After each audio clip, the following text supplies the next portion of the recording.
샬롬, 지난밤 평안하셨습니까? 오늘은 2025년 6월 17일 화요일입니다. 하나님께서 오늘 우리에게 주시는 말씀은 시편 76편 1절부터 12절입니다.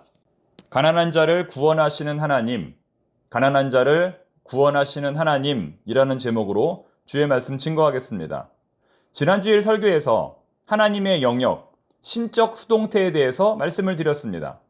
우리가 절대로 건드려서는 안 되는 4가지의 영역이 있다는 겁니다. 첫째는 원수 갚는 것입니다.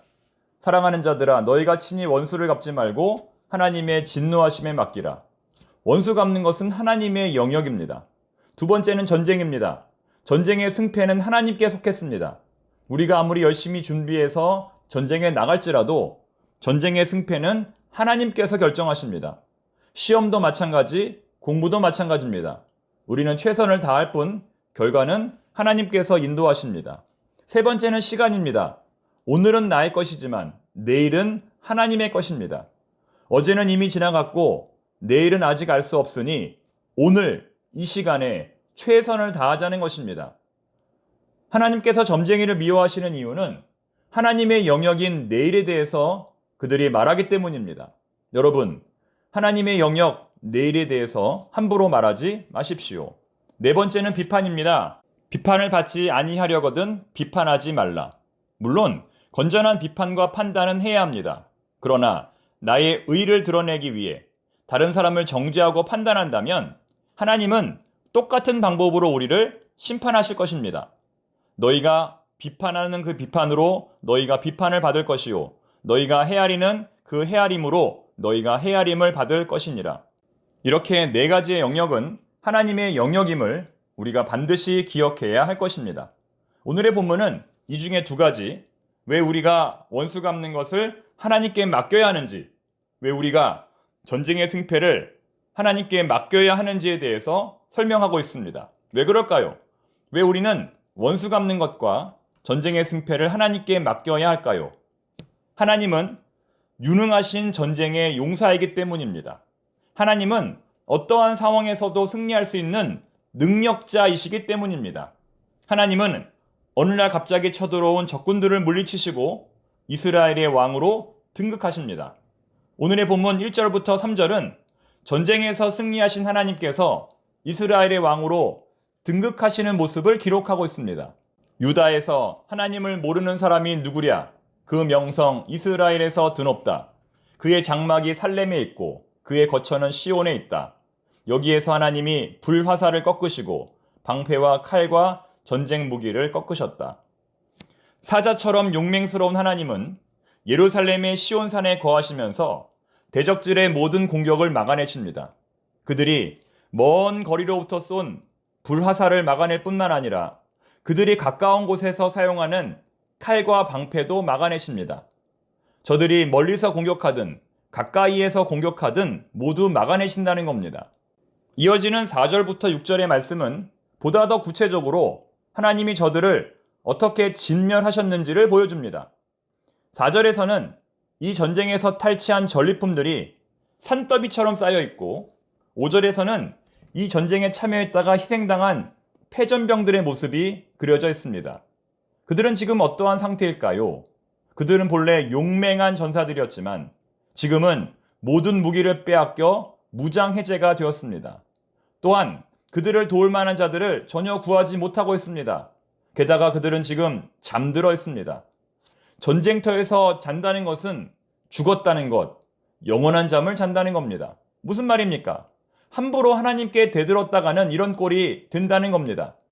6절에서는 이 모든 것이 하나님의 호령 한마디로 이루어졌다고 말씀합니다. 야곱의 하나님, 주님께서 한번 호령하시면 병거를 탄 병사나 기마병이 모두 기절합니다. 상대를 골라도 단단히 잘못 고른 것입니다. 말씀으로 세상을 창조하신 하나님께서는 말씀으로 세상의 모든 무기들을 무력화시킵니다. 7절부터 10절은 승전하신 하나님께서 이 땅의 모든 사람들을 재판, 심판하시는 모습입니다. 어떤 인간도 하나님이 행하시는 심판의 진노 앞에 온전히 설 수 없습니다. 두려워 떨 수밖에 없습니다. 그 누가 하나님 앞에서 자신의 의의를 드러낼 수 있겠습니까? 주님은 두려우신 분. 주께서 한번 진노하시면 누가 감히 주님 앞에 설 수 있겠습니까? 주님께서 하늘에서 판결을 내리셨을 때에 온 땅은 두려워하며 숨을 죽였습니다. 그런데 하나님께서 이렇게 심판하시는 이유는 딱 한 가지 때문입니다. 무엇일까요? 가난한 자를 구원하시기 위하여. 가난한 자들을 구원하시기 위하여. 본문 9절에 나오는 온유한 자는 가난한 자를 의미한다는 것입니다. 시편에서 말하는 가난한 자는 오직 하나님만 의지하는 자를 가리킵니다. 하나님은 친히 그들을 구원하시기 위해 역사에 개입하셔서 직접 심판하십니다. 9절 말씀. 주님께서는 이렇게 재판을 하시어 이 땅에서 억눌린 사람들을 구원해 주셨습니다. 이제 마지막 부분입니다. 10절부터 12절까지는 이방인들도 하나님을 경배하라는 촉구입니다. 하나님을 믿지 않는 사람들, 하나님의 대적자들에게 보내는 경고이기도 하고 복음이기도 한 것이죠. 이제라도 하나님을 믿으라. 그분 앞에 겸손히 엎드리라. 쓸데없이 하나님 앞에서 분노하지 말아라. 그러면 능력의 하나님께서 너희들도 구원하실 것이다 라는 메시지입니다. 11절 말씀. 너희는 주 하나님께 서원하고 그 서원을 지키라. 사방에 있는 모든 민족들아 마땅히 경외할 분에게 예물을 드리라.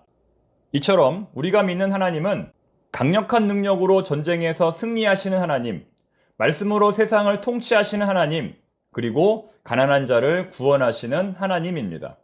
오늘도 그 하나님께서 우리의 삶을 붙들어 주시기를 간절히 소망합니다. 기도하겠습니다. 하나님 아버지, 오늘 주신 말씀을 통하여 다시 한번 하나님의 능력에 대해서 깨달았습니다. 어느 누구도 하나님을 대적할 수 없고, 어느 누구도 그 말씀 앞에 똑바로 설 수 없고, 어느 누구도 그 심판 앞에 엎드릴 수밖에 없음을 깨달았습니다. 그 능력의 하나님을 의지하며 오늘 하루를 시작하오니 저희들을 긍휼히 여겨 주시옵소서. 저희들을 구원하여 주시옵소서. 지금 중동 지역이 심각한 전쟁 가운데 있습니다. 이 전쟁에 우리 하나님께서 친히 개입하사 가난한 자들이 구원받는 역사가 일어나게 하옵소서. 오늘 말씀에 나온 것처럼 악인들은 모든 것을 다 빼앗기게 하시고 잠들게 하옵소서. 예수님의 이름으로 기도드립니다. 아멘.